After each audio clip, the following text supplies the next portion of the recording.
everyone. Thanks very much for the invitation to the organizers. Try to speak about the Kingdom of Bohemia under the Jagellonians, what I was asked to do. But I will try not to focus on details, rather introduce maybe some phenomena that we might think of when we think of Bohemia or the Kingdom of Bohemia, which then might be a little bit wider as a concept.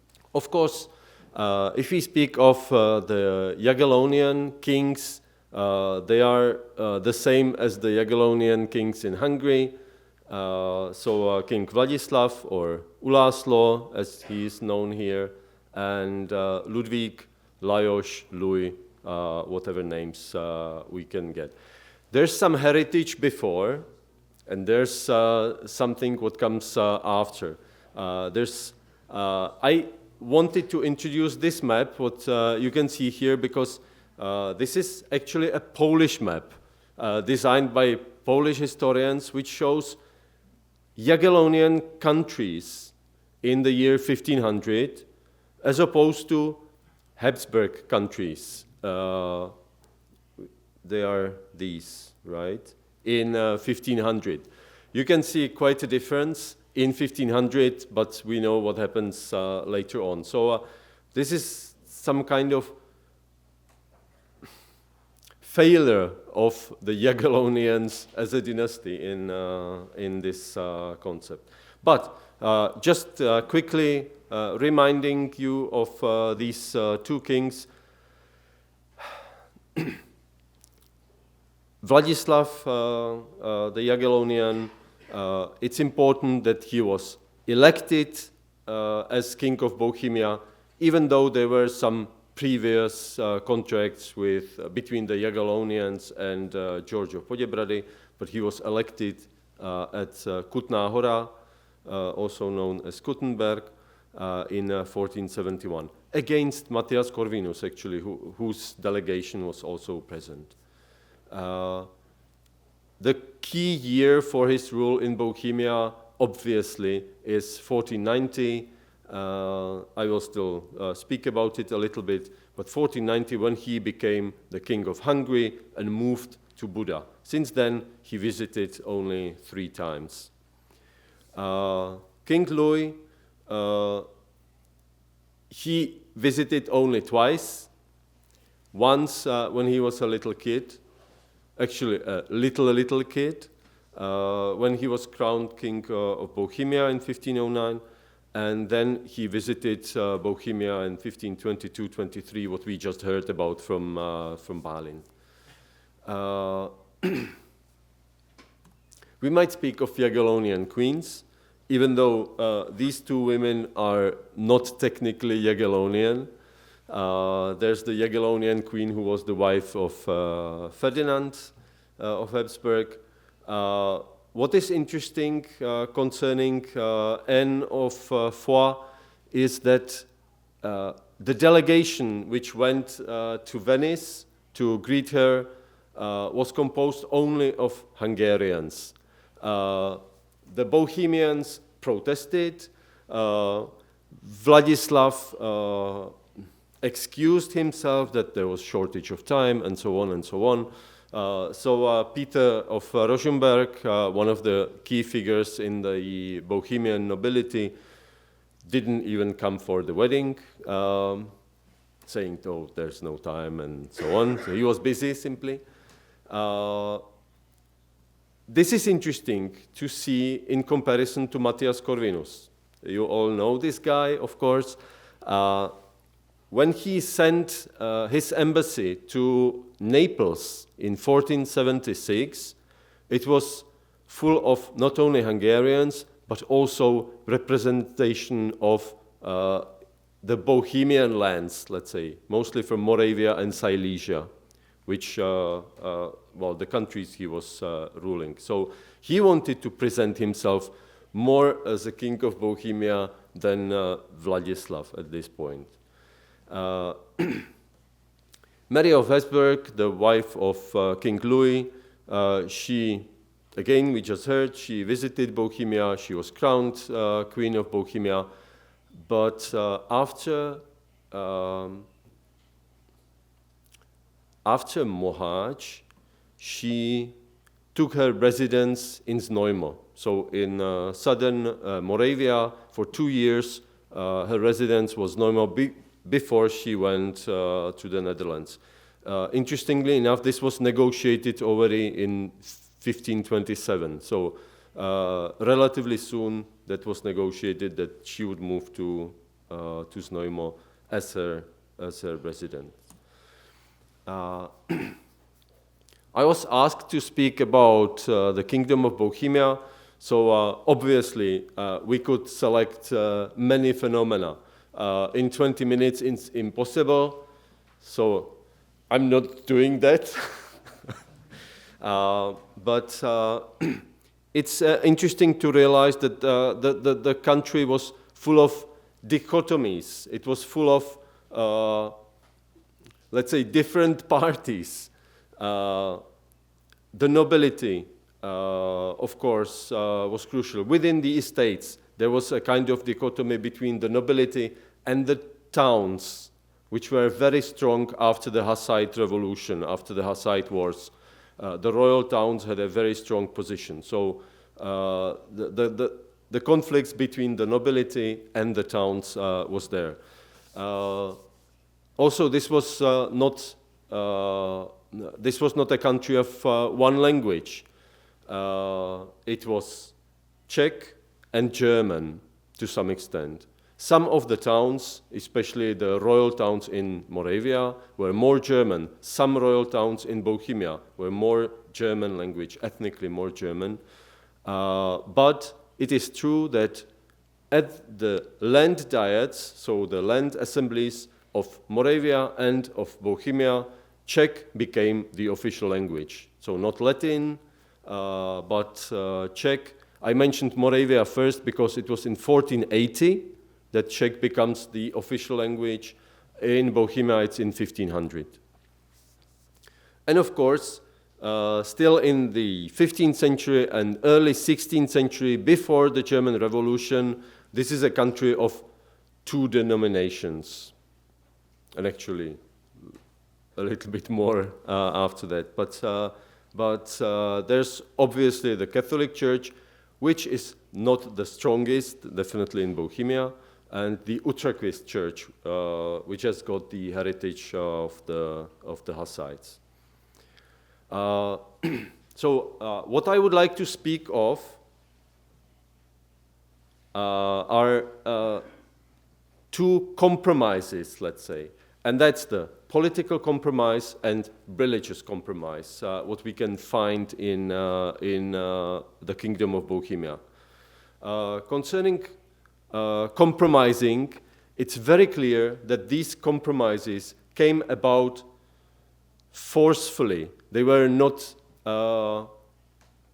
willingly created, but they came about forcefully with this forced toleration after the period of wars. So after the period of the Hussite Wars, let's say the first round of the Hussite Wars, and then even the second round of the Crusades of Matthias Corvinus against George of Poděbrady, there was a need for a compromise, both political and religious. Political compromise might be shown with the agreement between Vladislas or Ulászló and Matthias Corvinus in Olomouc in 1479, when it was clearly agreed that they are both kings of Bohemia, they are even both hereditary kings of Bohemia, so they addressed themselves respectively, and they simply split the country into two parts. So Vladislav is ruling in Bohemia, Matthias is ruling in Moravia, in Silesia, and in both Lusatias. The political compromise can be shown even with the burghers, with the towns, when the Catholic towns in Bohemia were supporting Matthias. some royal towns in Moravia were supporting Vladislav. So what happened in Olomouc? The burghers of Uherské Hradiště, for example, one of the towns in Moravia, they first went to Matthias, they said goodbye. Then they went to Vladislav and say, hi, we are new here. Sorry, the other way around. So they went to Vladislav, said bye, and then they went to Matthias, they are new here, and he didn't have the need to punish them or anything like that. He rather gave them privileges. So in a way, this was a political compromise which was needed and which made the country into a little bit more open country concerning, various political trends or even religious. So in this case, I would claim that the land identity was the strongest one, even more than ethnic identity, language identity, or religious identity. The land of Bohemia, the lands of Bohemia and Moravia are the core lands of the kingdom. Then you have Silesia and Lusatia. King George in 1462 claimed that Moravia cannot be alienated from Bohemia. So every king of Bohemia was supposed to be ruling in Moravia. Of course, this alienation happened very soon with Matthias. And how it was solved. This is very interesting because the Hungarian estates were always asking Vladislav to take the oath of fealty from Moravians, Silesians, from Lusatia as the king of Hungary. But obviously he did that as king of Bohemia, and he just solved it with silence. So even though there were certain agreements that King of Bohemia, if he wants back the countries of Moravia, Silesia, and so on, should pay to the King of Hungary, Vladislav didn't pay to himself. And even though in these törvénycikkek, these articles, they always asked him to take the oath of fealty as King of Hungary, he never did that. We can also see how that the estates of Bohemia and the estates of Moravia were independent of each other. Even though they were linked, there were family links and so on, they were independent. And you can see it in the independent decisions. There will be more examples, just one example in 1526 when the Moravian estates accepted the hereditary claims of Anne Jagellonian and her husband Ferdinand. So the hereditary claims to become king of Bohemia. The Bohemian estates didn't accept anything like that, and they needed to elect the king.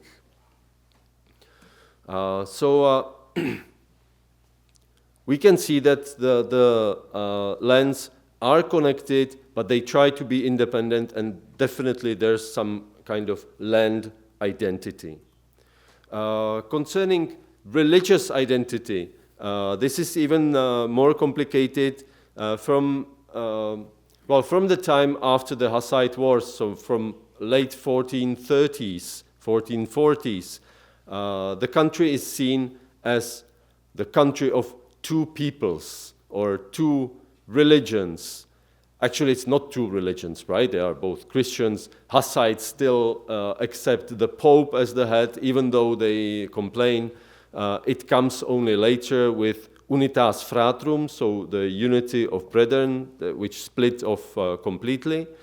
But the country is in trouble during the Hussite Wars, and you can see that this forced toleration, what was the term of František Šmahel, the Czech historian, this forced toleration could be seen that, look, we need to live next to each other, so there needs to be some kind of compromise. In Bohemia,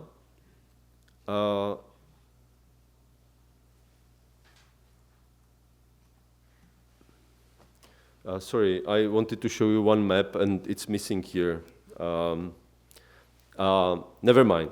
This image here comes from a map which was designed in 1518. It's called Klaudianova mapa, Klaudian's map, and it is nicely showing Bohemia only, and the individual towns, whether they are Catholic or Utrecht. And you can see that in Bohemia, central Bohemia, eastern Bohemia is mostly Utrecht, and the Catholic towns are only around the border. So you can say that Utrechists are kind of dominant in Bohemia. Concerning Moravia, it's more balanced.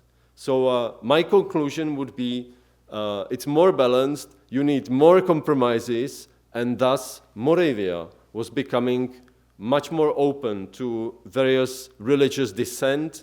And in the 16th century, there are Anabaptists coming from Germany, settling in Moravia. There are many religious groups which come to Moravia. So these are basically two observations concerning compromising. And now I would like to focus on two observations concerning international connections of Bohemia. Because this is my current research, what I was working on in past few years on papal legates and on Franciscans. So we think in terms of international relations, we think of kings and queens and royal courts and so on. But we can also think of various other structures. In this case, I would like to just very briefly, show you some examples of these international structures concerning papal legates and concerning the Franciscans. So maybe I start with Giovanni da Capestrano, John of Capestrano, who said he would be going to Bohemia. He wrote it in one letter, but here you can clearly see how he was going to Bohemia. So he went through Moravia, where it was possible, because he visited Catholic towns.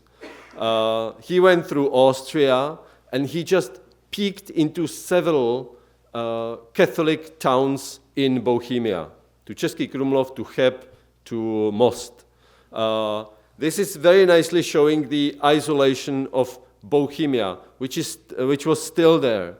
And from John of Capestrano, we can see the papal legates. There were many papal legates. I don't need to show you all their names. You can have a look. They were actively participating in the negotiations in Central Europe. And always their papal their legatine provinces were somehow linked within Central Europe. So it was always Germany and something, or more often here, Hungary and Bohemia, or Hungary, Poland and Bohemia, or Bohemia and Poland. You can see how their legatine provinces work. And in my last minute, the provinces of observant Franciscans, again, they created some kind of supranational structures which in this part of the world were very much linked to Italy, as Bohemia, Austria and Poland were parts of the Cismontane family, so one of the structures of the observance which was linked to Italy, and Hungary joined that in 1502. So if we are thinking of these structures, we can always take into consideration not only political but also ecclesiastical, cultural, various other societal structures. Concerning Bohemia, just very briefly, I wanted to remind ourselves of certain phenomena, and especially the compromising, I think, is very important. So thank you very much for your attention.